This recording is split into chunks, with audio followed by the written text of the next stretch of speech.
Eu acho, Ricardo, que eu nunca vou fazer uma grande realização, porque eu não conseguiria colocar a minha vida em risco. Então, eu admiro as pessoas que têm essa coragem, mas eu acho que eu amo a vida, eu amo muito a vida para colocar a minha vida em risco. Quando eu me aposentei agora, eu queria fazer alguma coisa especial para poder marcar a minha aposentadoria. E eu pensei em pular de paraquedas. Mas eu pensei.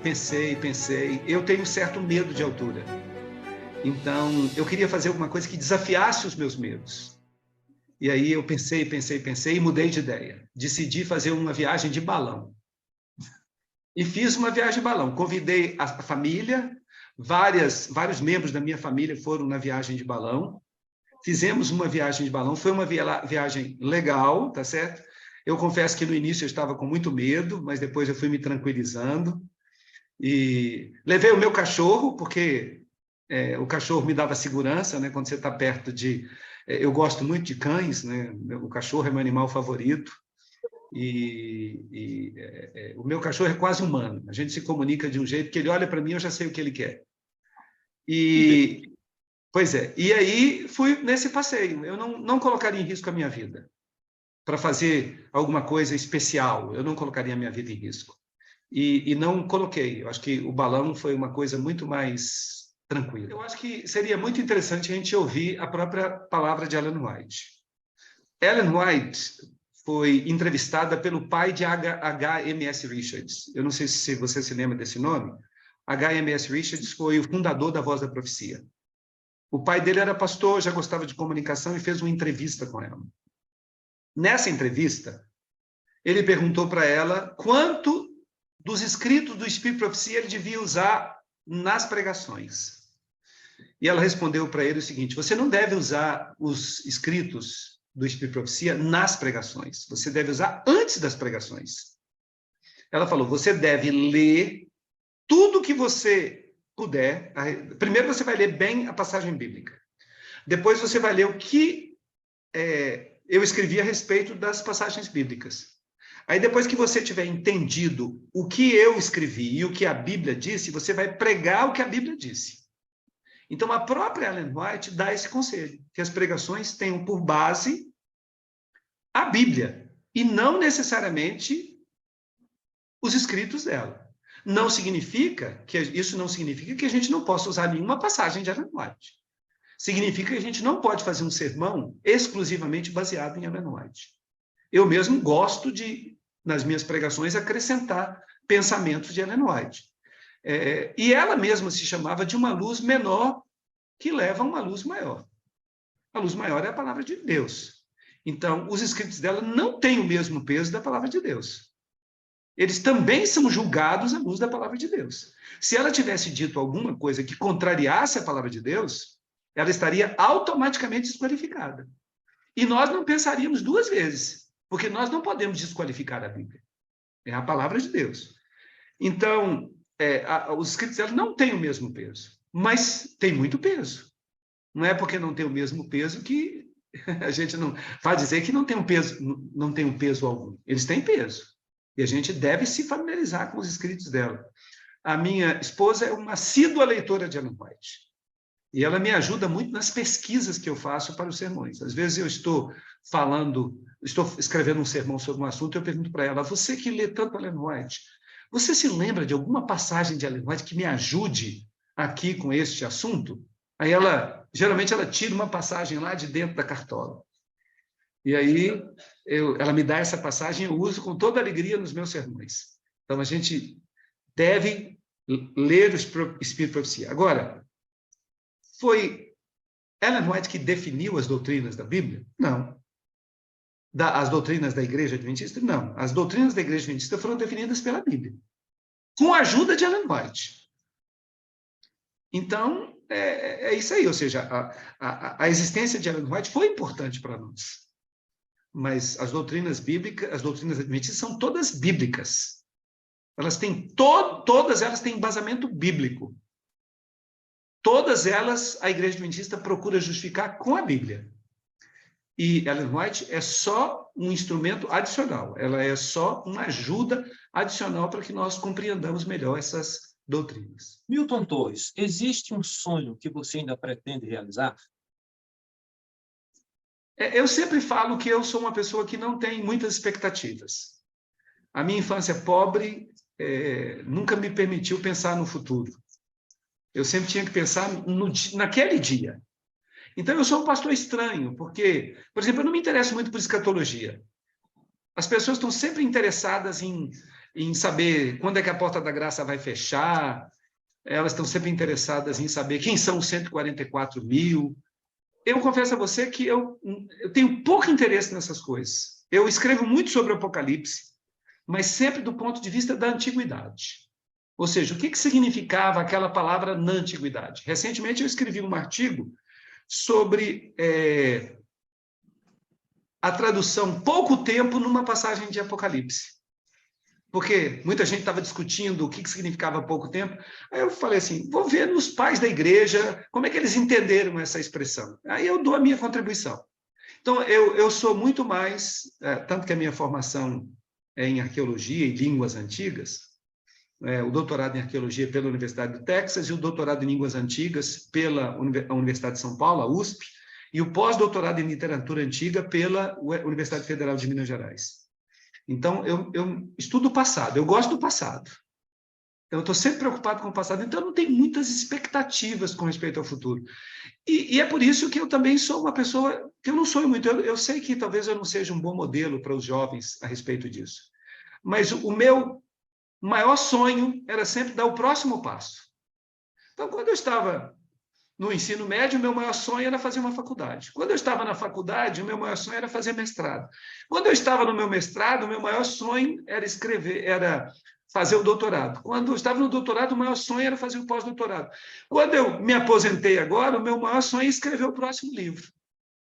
Então... Você não está sozinho. Tem muita gente que pensa como você e nós vamos ver nos comentários que eles vão colocar aí. Antes de você dar a sua mensagem para esse público, eu gostaria que você falasse da importância desse canal.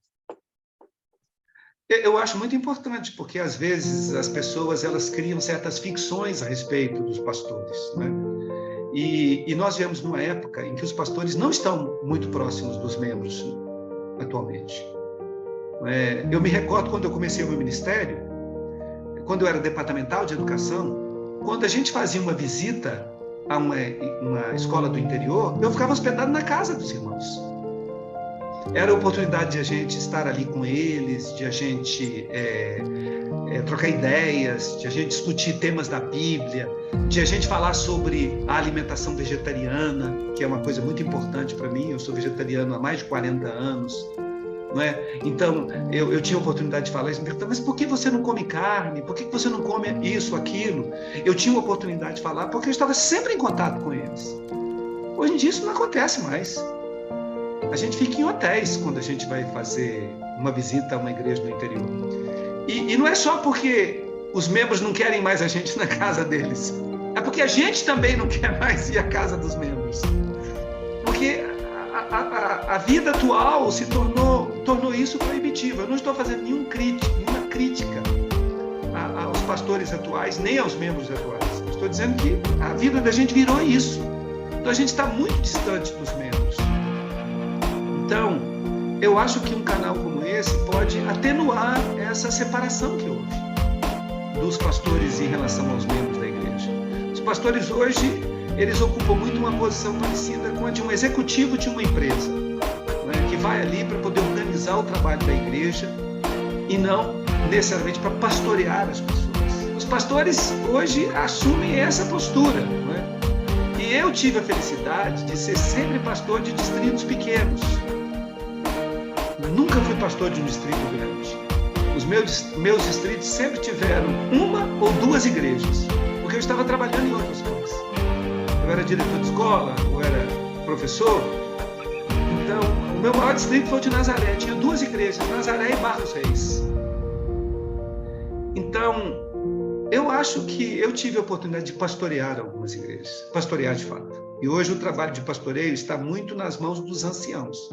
Os anciãos viraram os pastores da igreja, e os pastores da igreja são os supervisores, os organizadores do trabalho da igreja, que é um trabalho importante. Eu não estou dizendo que não seja um trabalho importante, mas eu fico feliz de ter tido a oportunidade de trabalhar dentro de uma moldura que diz, assim, que tem mais consonância com a minha personalidade. Eu gosto dessa proximidade com as pessoas. Então, foi muito importante para mim ter sido pastor nessa conjuntura e não na conjuntura atual. Muito obrigado pelo convite. Eu gostei muito de ter conversado com você. Suas perguntas são muito boas. Realmente, o sucesso da entrevista está muito no entrevistador. Isso quem me disse foi a professora Creriani. Uma vez eu reclamei com ela. Eu falei assim, olha, você entrevistou uma pessoa e eu estava ansioso aguardando aquela entrevista, mas a entrevista não rendeu.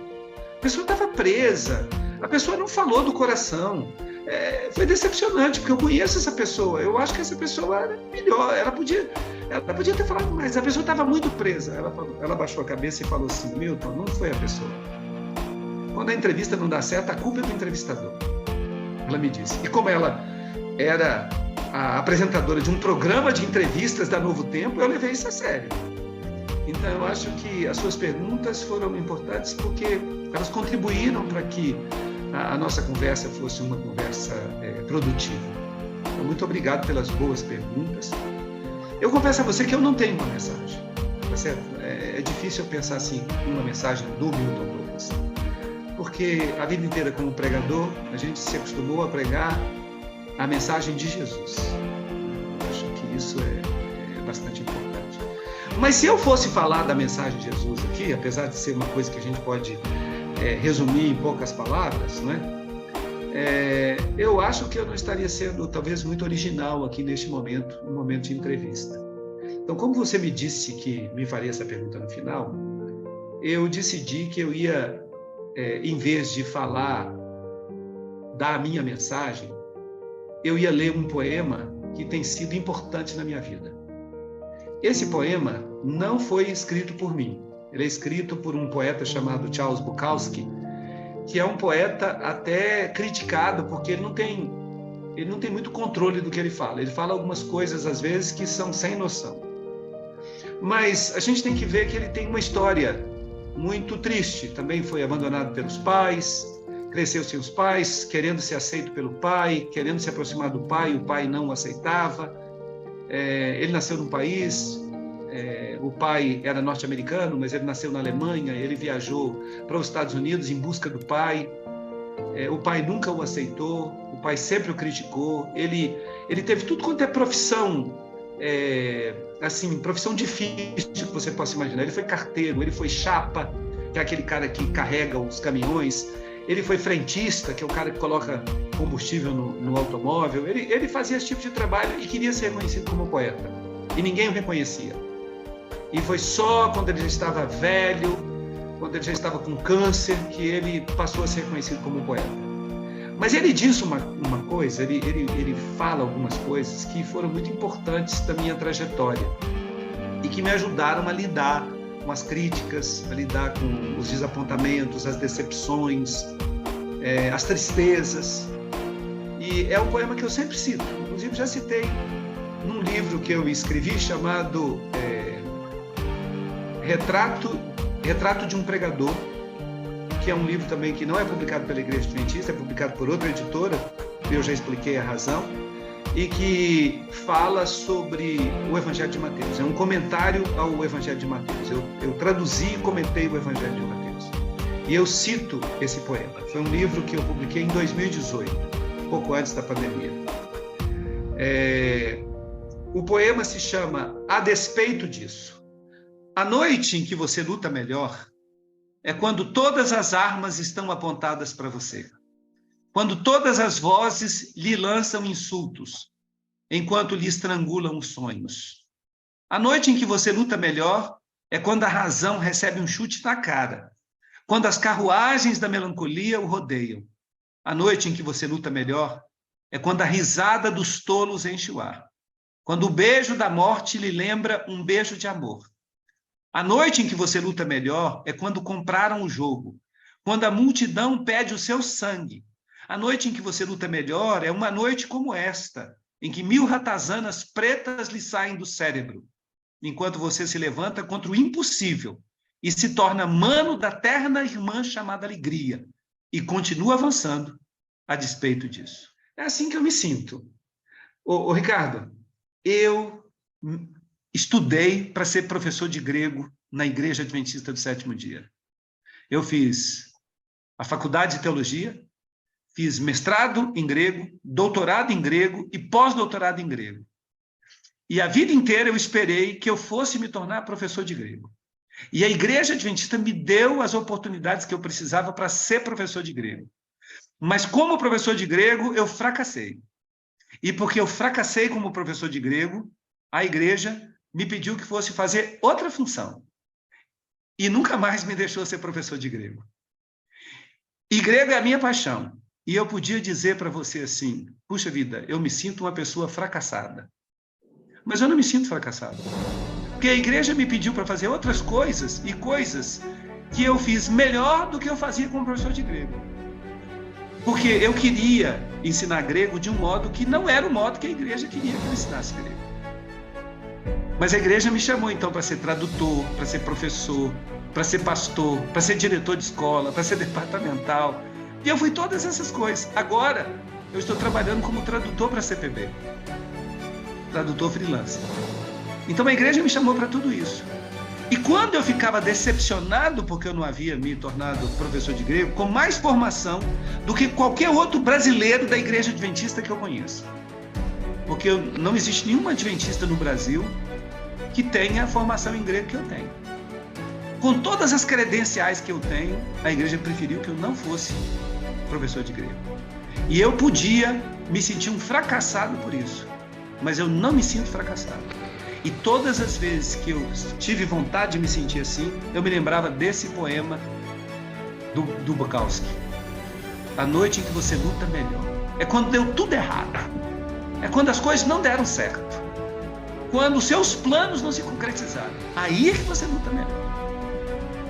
E eu sou um lutador. E eu fiquei lutando. E eu escrevo artigos de teologia que ninguém lê. Porque eu não sou do mainstream teológico.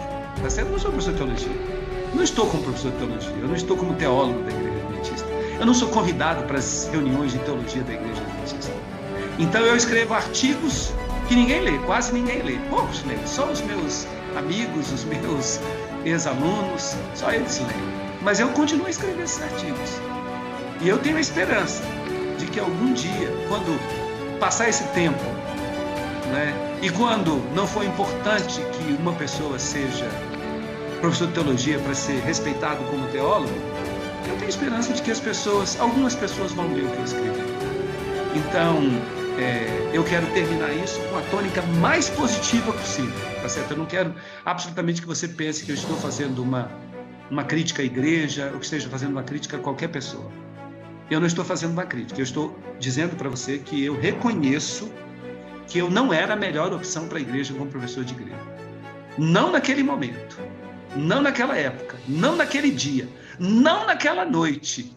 E a despeito disso, eu continuo avançando.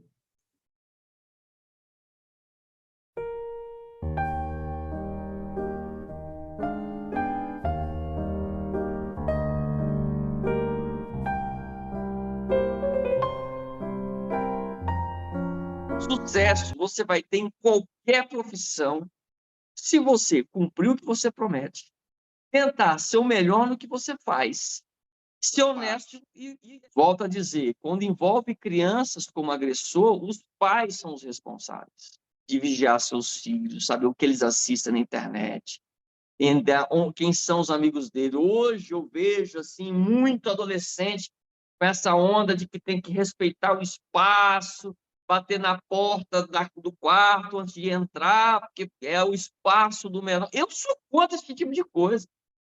Eu acho que o pai, sim, deve fiscalizar, saber quem são os amigos dos seus filhos, saber qual é a pauta do assunto deles, saber o que eles navegam na internet. O pai tem esse dever. Por quê? Porque ele é o responsável pelos atos. E a partir daí, pai, ou seja, de quando a gente se conheceu até a gente se casar, foram 7 meses. Eu não recomendo a ninguém esse prazo. Se não me engano, era o ano de Copa do Mundo. Ricardo, uma pergunta Profunda isso aí. Uma resposta simples. Pai, Ricardo, como é que eu... Vamos lá. Bom, você espera originalidade, né? Como uma opinião pessoal aqui, mas vamos lá. Eu acompanhei alguns casos na minha profissão de violência doméstica, sabe? Acompanhei alguns casos. E assim, o que eu notava em todos eles? Vale para solteiras que estão te ouvindo, que estão nos ouvindo aqui, né? Hoje eu atuo na educação, né? Não na educação pública, na educação privada. Eu advogo para redes de escolas aqui em São Paulo. Mas, nos últimos anos, eu não tenho estudado, não tem outro tema com o qual eu tenho estudado mais do que o direito educacional. Então, eu vou dar uma opinião sobre o viés de um advogado que atua no direito educacional. Então, eu quero realizar a inclusão e proporcionar a inclusão, a convivência, para que as crianças sem deficiência aprendam a conviver com as crianças com deficiência desde cedo. Isso é ótimo, isso é válido. Mas não quando isso implicar em prejuízo para a criança. Aí eu não concordo. Agora chamou minha atenção, doutor Éder, Aí eu porque... não concordo. Eu dou um exemplo para vocês. Eu vou dar um exemplo. E você pega um exemplo. A legislação brasileira diz que a educação ela se dará, a inclusão se dará no ensino regular e não educação especial, preferencialmente. A legislação diz nesse aspecto. Um dia eu sentei com uma diretora de ensino aí, alguém da diretoria de ensino, da Secretaria de Educação, ela me falou, e perguntei a ela, olha, eu tinha um caso de uma aluna que tinha paralisia cerebral. Ela estava matriculada no 6º ano do ensino fundamental e não sabia contar até 5. E eu falei para ela, a senhora acha que o melhor lugar para ela é ali? Ela falou assim, como é que eu vou, como é que uma educação vai conseguir fazer essa criança desenvolver? Ela falou assim, olha, tem que adaptar o currículo. Eu falei, como? Ela falou, ó, se ele tiver condição de contar até 3, até 5, então esse vai ser o currículo dela. Se ela tiver condição de reconhecer dinheiro, esse vai ser o currículo dela. E você vai dar um diploma de conclusão de ensino fundamental dizendo que ela aprendeu isso. Veja, isso é contra a nossa legislação, porque a nossa legislação diz que ele tem que desenvolver as competências lá, em matemática, geografia, história. Então, veja, eu não consigo enxergar que a inclusão deva se dar dessa forma. Se a gente tiver, se algum pai estiver assistindo a gente nesse momento, acho que seria muito útil de refletir nesse aspecto. Você que é pai, por exemplo, de um aluno deficiente. De novo, você é muito bom nas suas perguntas, né? São perguntas realmente muito profundas para a gente avaliar. Uma boa conversa ainda está entre os meus melhores hobbies, sabe?